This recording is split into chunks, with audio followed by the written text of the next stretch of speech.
Welcome to Wicken Fen. This is the National Trust's first ever nature reserve, built in 1899, and is now today one of the last remaining areas of undrained fen in the UK, and is an important area for lots of different species and the peat beneath our feet. So peat is formed from old trees and old plants which has broken down or partially broken down over thousands of years. So peat actually holds a huge amount of carbon. It holds more than twice the amount of carbon that our forests around the world hold. So what we need to do is we need to keep them wet to try and soak in that carbon, keep it locked into the peat, and also support all of those species that have evolved with that peatland environment. So if we lose the peat, we lose those species, so we really need to make sure that we safeguard their future. So in 2023, the National Trust joined a partnership called the Fens East Peatland Partnership, and we got government funding through Nature for Climate Fund to try and really protect the peat. We understood that the peat here was actually starting to dry out. So over the last 3 years, what we've done is we've actually taken clay from underneath shallow bits of peat that we have here and actually create like a perimeter around them, to creating like a bathtub. And what we get is we get areas of open water that you can see, and then you've got areas of where the ground is saturated. And what we're really trying to do is try and hold that water throughout the year so that that peat never dries out. And we've actually restored over 250 hectares of peatland here at Wicken.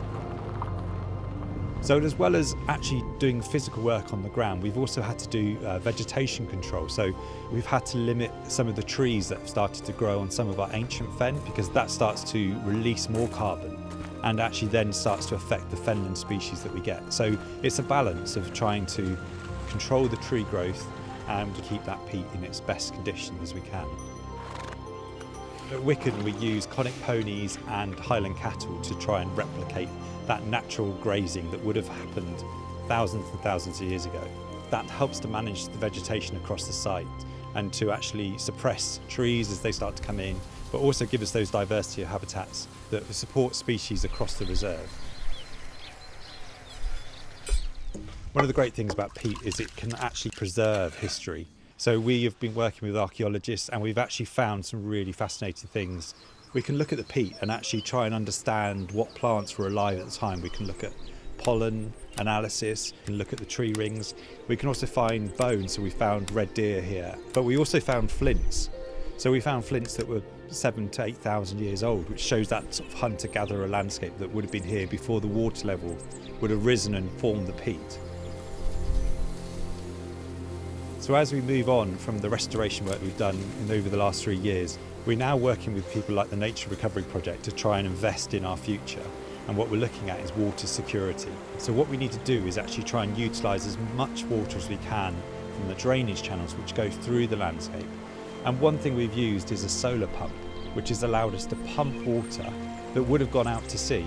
And that solar pump gives us around 25,000 bathtubs of water a week. So it's really, really useful at keeping that peat wet throughout the summer. The Nature Recovery Project is also supporting us to kind of look after the future of the peat beyond our nature reserve boundaries into the farming landscape that surrounds Wicken. And the way we're doing that is paludiculture. Paludiculture is all about re-wetting the peat and then trying to grow a productive crop on that. So we're mainly looking at how we can do it in partnership with farmers in the wider landscape.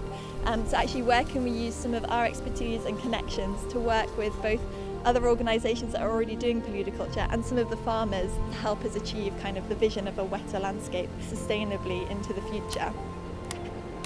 We'd like to say a big thank you to all of our funders, the Nature Recovery Project, government funding through the Nature for Climate, and our private donors that have helped us to complete this amazing restoration work here at Wicken.